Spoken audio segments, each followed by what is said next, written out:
Muito bem, pessoal. Professor Luiz Santos com vocês aí, Direito Administrativo, focado aí nos concursos públicos, tá certo? Então, vamos lá. Mais de 20 anos de experiência colocado aí ao seu dispor. A gente tem aí, dentre os temas importantes do concurso, procurar, focar em alguns pontos mais relevantes e de que maneira também os concursos vão cobrar isso. Então, nós vamos agora começar a olhar, pessoal, os pontos relevantes aí, consoante a um tema que é um tema grande, um tema gigante, dentro do direito administrativo, com muita coisa para aprender, que é a chamada organização administrativa do Estado. Primeiro, quero lembrar vocês que existe uma organização política, tá certo? Que é dada lá no direito constitucional, com mais rigor, e existe uma organização administrativa, que também é vista no direito constitucional com rigor mais baixo, porque o momento de aprofundar é realmente aqui, no direito administrativo. Seria o melhor dos momentos para aprender isso aqui, tá certo? Com mais rigor. Então, veja, na hora ou no momento de organizar a administração pública, ela vai ocorrer, pessoal, de maneira direta, seria dizer a vocês que existe uma parte da administração pública que o Estado vai exercer diretamente, e aí a gente chama de direta ou simplesmente chama de centralizada. É aquela parte da administração que o Estado exerce diretamente por meio dos órgãos públicos, tá certo? Lembrando que esses órgãos públicos, eles não são pessoas, eles são chamados de entes despersonalizados. Agora, por que chamados assim? Exatamente porque não são pessoas, são apenas órgãos. E vocês verão aqui no estudo aprofundado que nós faremos da organização, que os órgãos, eles não são pessoas, mas eles compõem a estrutura da administração pública. Apenas compõem a estrutura. Então, não é uma pessoa. É importante lembrar que o órgão é um ente despersonalizado, que funcionam de maneira concentrada, porque eu tenho situações aí, hipótese, em que o órgão é único, tá certo? E também funciona de maneira desconcentrada. E aqueles casos que eu tenho que o órgão não é único, mas o órgão está, digamos que, espalhado. Então, quando o órgão estiver, digamos que, espalhado em vários locais, em vários endereços, nós falamos que ocorreu concentração administrativa. E quando o órgão estiver espalhado, pessoal, em vários endereços, aí tal, eu vou encontrar aquele órgão, então eu vou dizer que o órgão está desconcentrado. Pode vir na prova assim, tá? Órgão concentrado, órgão desconcentrado, concentração administrativa, desconcentração. Pode vir assim, mas sempre que vocês lerem, tá certo? A palavra, o termo concentrado ou termo concentração está se referindo a órgãos, certo? E quando vocês lerem a palavra centralização ou centralizada, está se referindo a pessoas, certo? Por enquanto, nós estamos falando o seguinte, tá? Existe uma administração pública centralizada, certo? E nela eu tenho órgãos que atuam, às vezes, de maneira concentrada, certo? E, às vezes, de maneira desconcentrada. Se você pegar, por exemplo, a Assembleia Legislativa do Estado. A Assembleia Legislativa do Estado. Professor, é um órgão? É, que está localizado em São Paulo, lá do lado do Parque Ibirapuera. E só tem ali mesmo. Isso é concentração, né? Você pega a Assembleia Legislativa de Minas Gerais, lá no bairro Funcionários, lá da CEMIG, em Belo Horizonte. Está sempre ali, professor? Só pode estar ali, porque se é concentrado, está somente em um endereço. É um órgão único, que a gente nunca vai confundir com a Polícia Civil. A Polícia Civil é órgão, professor? É, mas já é desconcentrado. Tá? Você tem lá delegacias de polícia espalhadas em São Paulo, em vários locais e municípios também, né? Delegacias de polícia, fóruns, né? Então, o Tribunal de Justiça também é um órgão, mas é desconcentrado, certo? Diferentemente da Assembleia Legislativa. Eu coloquei aqui também para vocês que tem uma lei federal aí, não dá para aprender direito administrativo também, sem conhecer muito bem essa lei, a 9784 de 99, ela fixa que os órgãos não possuem personalidade jurídica, mas integram a estrutura da administração direta, que é o que nós estamos aqui olhando agora, tá certo? Direta. E aí é importante vocês saberem que os órgãos também integram a estrutura da chamada administração pública indireta. Nós não chegamos lá ainda, mas vamos avançar, tá certo? Vamos chegar lá. Essas regrinhas, elas são decorrentes da Lei 9784 de 99, uma lei importantíssima para quem presta concursos públicos, especialmente se o concurso for federal, ter um olhar nessa lei aí, tá certo? Quando a pessoa presta concurso estadual, tem uma lei também que rege ali os processos administrativos no âmbito dos estados. É só procurar. Ah, eu quero, professor, a lei que rege o processo administrativo no âmbito do estado da Bahia. É só colocar no Google, amigo. Você vai ter acesso na hora, ela vem, né? Não, eu quero de São Paulo. Põe no Google, né? Processo administrativo, Estado de São Paulo, vem a lei na hora para você aí, né? São as facilidades que as redes sociais, né, que a internet trouxe para nós. Ainda nessa organização, que eu já falei, né, é um tema que vai longe, né? Nós temos muita coisa para olhar. Eu trago aqui para vocês, né, por meio do meu quadro, algumas situações, né, gente? Deixa eu só levar aqui um pouquinho a minha imagem, olha aí. A administração pública direta ou centralizada, ela funciona, evidentemente, por meio de órgãos que podem estar, evidentemente, né, concentrados, ou também podem estar desconcentrados. Eu expliquei aqui no quadro, olha, pessoal, descentralização, ó, olha lá, desconcentração, e procurei dar aí uma distinção, né, olha lá.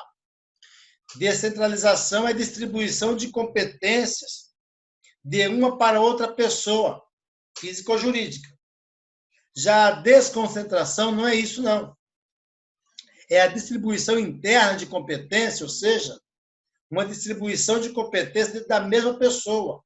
Ou seja, sempre que passar de uma pessoa para outra, nós estamos falando em descentralização.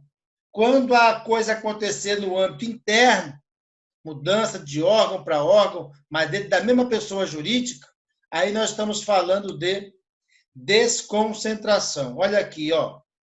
Órgão único, né? Um órgão central. E olha aqui, órgãos que vão se espalhando, tá? Concentrou, órgão único, concentração, certo, pessoal? Vários órgãos, desconcentração, tá vendo como fica mais fácil assim, com o uso da imagem? Nota-se que os órgãos não são pessoas. Todo mundo vai prestar concurso, tem que ter essa inteligência aqui, tá? O órgão, ele não é uma pessoa, mas o órgão, ele pertence às pessoas. Ou seja, essas pessoas jurídicas de direito público, que eu estou colocando aqui para vocês no quadrinho. Vou deixar eles, né, essas pessoinhas marcadas, olha lá, ó, União, olha lá, estados, o próprio DF, olha lá, os municípios, todos esses que estão lançados aí são pessoas jurídicas de direito público, que possuem vários órgãos que às vezes estão sozinhos, concentração, e às vezes estão acompanhados, desconcentração. Procurando lembrar aí que também existem órgãos, tá certo? Que atuam na chamada administração pública indireta, né? Eu não dei ainda a indireta, quando eu vou falar das autarquias, das fundações, das empresas públicas, sociedade de economia mista, mas salientando a vocês aí que existem órgãos na direta, na indireta, tá certo, pessoal? Uma perguntinha mais aguçada aí pode trazer para você, né, esse questionamento. Bom, uma perguntinha aí para já ser respondida de plano. A Assembleia Legislativa do Estado de São Paulo é um órgão público? Sabidamente é, né, gente? A Assembleia Legislativa é um órgão. Aí vem a outra pergunta. É um órgão concentrado ou é um órgão desconcentrado? Resposta: concentrado. Por quê? Porque só existe uma, tá certo? Então, se só existe uma Assembleia Legislativa em São Paulo, professor, mas e a de Minas? A de Minas, filho, é a de Minas, não é a de São Paulo. Entra na Bahia, no Paraná. Cada estado tem sua própria Assembleia Legislativa. Já tivemos aí em prova uma questão, pessoal, que dizia o seguinte, tá? Considerando que as Assembleias Legislativas nos estados são órgãos linkados ou ligados ao Congresso Nacional, é correto afirmar que as Assembleias Legislativas decorrem da desconcentração administrativa. Resposta da prova: errado. Errado. Errado por quê? Porque a Assembleia Legislativa de São Paulo tem nada a ver com o Congresso Nacional, não. Nada a ver. A Assembleia é do nosso estado, o estado de São Paulo, ou Assembleia Legislativa de Minas, né? Estado de Minas. Nada a ver com o Congresso Nacional, tá certo? Então, não é uma desconcentração, não, tá certo? É uma centralização? Também não. Como é que nós chamamos? Nós chamamos de concentração, tudo bem? É parecido o nome, né, pessoal? Né? Centralização, concentração, descentralização, desconcentração, só que tem que separar, tá? Sempre que nós falarmos de concentração ou de desconcentração, nós estamos falando de órgão, tudo bem, pessoal? E quando falarmos de descentralização ou de centralização, estaremos falando de pessoas, como é o caso da União, dos estados, DF, municípios, que são o quê, gente?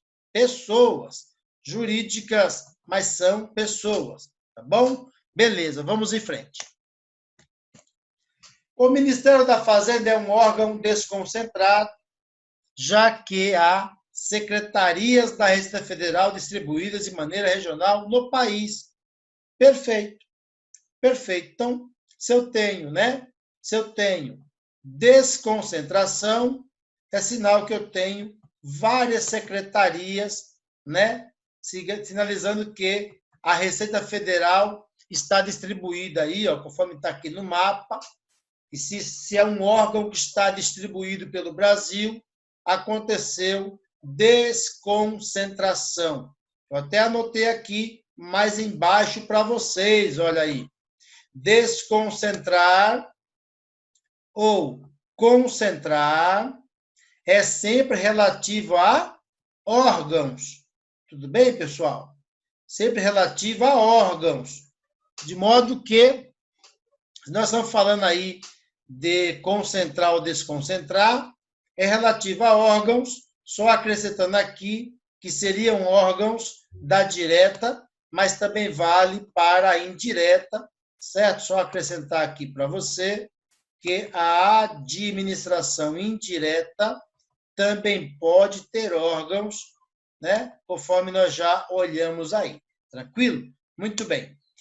Lembrando aí a vocês, e é um ponto importante, pessoal, né, deixar muito claro, que a administração pública, ela também pode ser de modo indireto. Esse modo indireto, o ADM indireta, ela também é chamada de descentralizada, certo? Então, essa ADM descentralizada é aquela parte da ADM que o Estado repassou à terceira pessoa, guardando para si o poder de fiscalização e também o poder, né, de controlar do ponto de vista legal.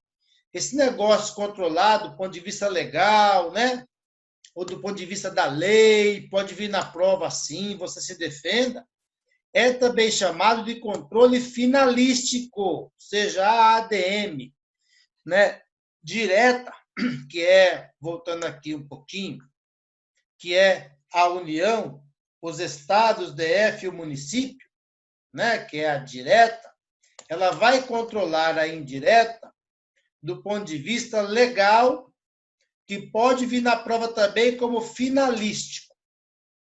Qual é a ideia que eu quero passar para vocês aqui? Toda lei tem uma finalidade, que é essa finalidade, professor? É o interesse público extraído a partir da lei, tá certo? E aí o que acontece? As pessoinhas da chamada administração pública direta poderão controlar as pessoas da indireta, que eu vou colocar para vocês a partir de agora, autarquias, fundações, empresas públicas, sociedades de economia mista. Ok, é possível que a direta, União, estados, DF, municípios, exerçam controle sobre a administração pública indireta, também chamada de descentralizada, um cuidado para não confundir com a desconcentrada, que não é a mesma coisa, certo? Não. Agora, vai fazer controle da legalidade ou da finalidade, ou legal ou simplesmente finalístico. Cuidado na prova com esses nominhos, tá, pessoal? Legal é sinônimo de finalístico. A professora Maria Silvia Zanella de Pietro, que a gente tem utilizado, vocês já devem ter percebido aí, né, na nossa aula, para servir aqui de guia para nós, ela chama esse controle de tutela. É o nome que ela dá. Ao invés de usar a palavra finalístico, né, ou do ponto de vista legal, ela usa do ponto de vista de tutela. Ou seja, a palavra tutela, pessoal, quer dizer a mesma coisa que controle. Então, você fala assim, vamos fazer um controle de tutela. Então, vamos fazer um controle do ponto de vista legal. Controlar do ponto de vista da tutela é controlado do ponto de vista legal. E se vier na prova também finalístico, beleza. Professor, mas todo controle não é assim? Legal, né? Do ponto de vista da lei, finalístico, do ponto de vista da finalidade, tutela, do ponto de vista do controle. Pois é, filho, pode até ser que você imagine assim inicialmente. Agora, é bom vocês saberem que controle, pessoal, ele pode ser do ponto de vista legal ou pode ser também do ponto de vista da hierarquia, que seria o controle chamado de controle hierárquico. Mas é bom você saber que esse controle, do ponto de vista hierárquico, portanto, da hierarquia, ele não vai rolar aqui, tá? Do ponto de vista da hierarquia, ele não vai rolar aqui. Por que não, professor? Porque o controle que a direta vai exercer sobre a indireta é somente do ponto de vista legal.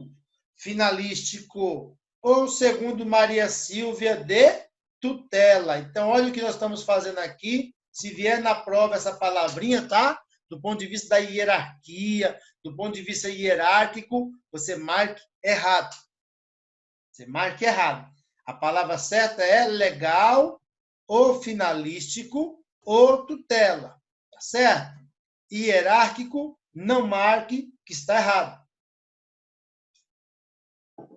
Muito bem.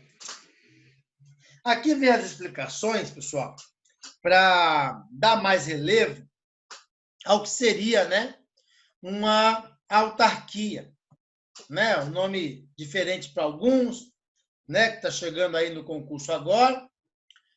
Aqueles que já são concurseiros mais antigos, que já estão pelejando pelo cargo público há mais tempo, já sabem o que significa. Não tem problema não. Eu vou ensinar aqui agora e você aprende, quem já sabe, rever. Pessoas jurídicas de direito público com capacidade exclusivamente administrativa. Então, assim, as autarquias, elas estarão diretamente linkadas, portanto, ao Poder Executivo, por um motivo muito simples, pessoal. O Executivo é a expressão maior da administração. E, por conta disso, né, as autarquias tendo, né, essa incumbência administrativa, é razoável, né? Concorda? É razoável que, em razão disso, elas estejam, evidentemente, linkadas aí, ou ligadas ao Poder Executivo. Regrinhas técnicas para elas aí, tá, pessoal? São criadas por lei específica, não objetivam o lucro, possuem patrimônio próprio e autogestão, exerce funções próprias ou típicas do próprio Estado. Tá certo? Você pega, por exemplo, o INSS. Qual é a atuação do INSS? Saúde, assistência social, previdência social. Quer dizer, são funções próprias do Estado, mas que o Estado repassou para a autarquia chamada INSS. Tá certo? Banco Central, função dele, regular a economia, tá certo? Com mais autonomia, menos autonomia, mais intervenção do Estado, menos intervenção, mas esse é o papel dele, né? Banco Central, que também é uma autarquia. Então, são funções que o Estado exercia no primeiro momento e que, em dado momento, o Estado resolveu partir aí para a criação de autarquias para exercer o papel dele, tá certo? Então, seria essa a ideia, com tudo que está no meu slide aí. Existe um princípio que é chamado princípio da especialidade, tá certo, pessoal? Esse princípio da especialidade, né, o Estado criou pessoas para atividades específicas, aí você vai tentando trabalhar aí com a etimologia, tá? Específicas, especialidade, vai tentando te ajudar assim. O Estado criou pessoas para atividades específicas, ou seja, para exercer determinadas funções. E aí, essas autarquias, ó, elas não são órgãos, olha aí vocês, elas são pessoas jurídicas de direito público, já que são pessoas e responderão em nome próprio, na esfera administrativa, bem como na esfera judicial. Professor, então dá para processar o INSS, o Banco Central? Dá, claro que dá. Se são pessoas, podem ser processadas. Ah, tá bom. Então também dá para processar a Receita Federal? Não, porque a Receita Federal não é pessoa, lembra? É órgão desconcentrado. Tá bom. Então, se a Receita Federal aprontar para cima de mim, como é que eu faço? Fica por isso mesmo? Não. Você pode processar a União, que é a pessoa jurídica de direito público, do qual a Receita Federal está ligada, né? Tá certo, pessoal? Muito bem. Perante a administração pública, essa autarquia, né? Olha lá, perante a ADM centralizada, a autarquia dispõe de direito ao desempenho de serviços nos limites definidos em lei, tem a obrigação de desempenhar suas funções de modo que a ADM centralizada tem de exercer apenas controle. Que controle é esse mesmo, gente? que a ADM direta exerce sobre a indireta, vamos voltar aqui um pouquinho, é controle do ponto de vista legal. O professor seria hierárquico? Não. Legal. Finalístico. Maria Silvia chama de tutela. Certo? Beleza. Perante particulares, a autarquia aparece como se fosse a própria administração pública, com todas as prerrogativas e sujeições que informam o RJA, o Regime Jurídico Administrativo. E eu coloquei aqui os exemplos, pessoal. Olha aí, é bom o exemplo para ir fichando a matéria aí, ó, porque também na prova é difícil cair exemplo, tá?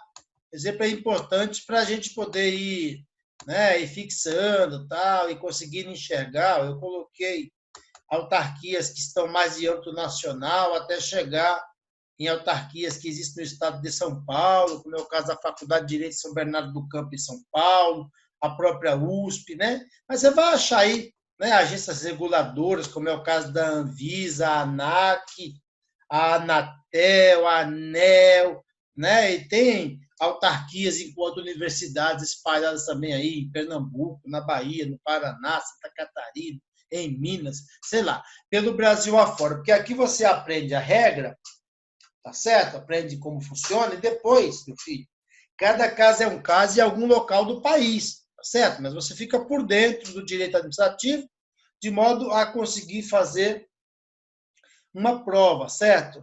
A ideia aqui é o seguinte, tá, filho? Quem acaso tiver, né, um crédito perante uma autarquia, né, sei lá, vender um imóvel, um prédio para o INSS, acabou que o INSS não pagou, é uma confusão aí, você tem que saber que o INSS goza de prerrogativas também, tem lá seus procuradores para defender.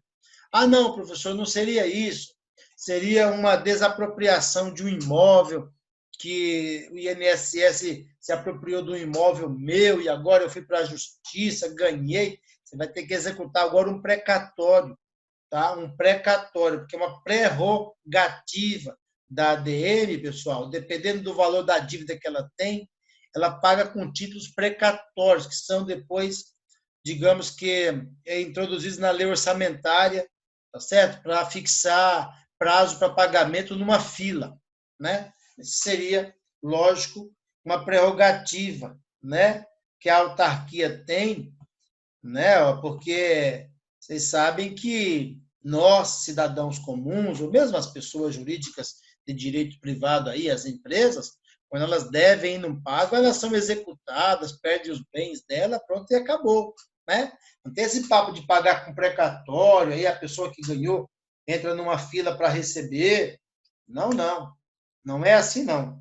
Certo? E aí nós temos também as chamadas fundações públicas, como eu falei a vocês, esse tema é um tema grande, né, pessoal? É um tema que vai nos ocupar bastante, né? Mas, enfim, o resultado vai ser bom, a gente vai depois aí, né, olhar um pouco mais, com um pouco mais de calma essas fundações, como outros temas que são importantes também, mas nós vamos por hora, né, interrompendo aqui esse bloco e depois voltamos aí com mais organização administrativa do Estado. Tranquilo? É isso aí. Olá, tudo bem com você? Seja bem-vindo aqui ao Vencendo Concursos. Você acaba de assistir a uma aula ou uma parte das muitas aulas que nós temos aqui no curso preparatório para a Câmara de Cajamar. Olha só, o nosso curso ele vai servir principalmente para os cargos de agente de serviços administrativos e também oficial legislativo, mas serve como base para os cargos de ensino fundamental e também para o cargo de analista legislativo na área administrativa. E se você chegou até aqui, gostou dessa aula que assistiu, quer continuar? Nós temos o curso preparatório completo para você. É o curso Gabaritando Câmara de Cajamar. Inclusive, eu quero mostrar para você aqui quais são as vantagens do nosso curso preparatório. Em primeiro lugar, acesso imediato. Então, no momento que você adquirir o curso preparatório, você já recebe no seu e-mail os dados de acesso e já começa a navegar imediatamente na plataforma. Acesso ilimitado, ou seja, você poderá assistir às aulas quantas vezes você quiser, não tem limitação, tá bom? De visualizações. Teoria e questões comentadas. Aliás, são centenas de questões comentadas pelos nossos professores. E material em PDF para que possa complementar os seus estudos. Sempre gosto de lembrar que o nosso foco aqui são aulas em vídeo, tá? Mas o material em PDF complementa isso aí para você. Bom, e é o seguinte, estamos com valor de lançamento, hein? Você tem que aproveitar essa grande oportunidade de dos 397 por apenas R$ 297 ou em 12 vezes de R$ 29,65. É uma excelente oportunidade para você estar estudando para esse concurso. Como que você vai fazer para adquirir o curso preparatório?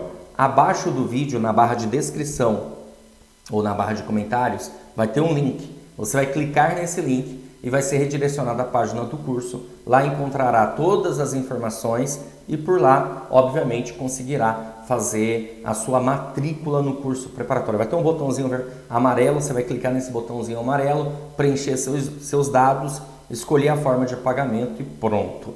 Mas caso você tenha alguma dúvida, entre em contato conosco pelo WhatsApp, nossa central de atendimento, o 11 94 783 8693 ou o 97465 6052. Ou lá na página do curso tem também um chat online, você pode clicar no chat e falar com um dos nossos consultores para sanar suas dúvidas relacionadas ao curso preparatório, tá bom? Bom, é isso, vou ficando por aqui, um grande abraço para vocês, a gente se vê dentro da plataforma. Ó, clica no link agora e já faz a sua matrícula.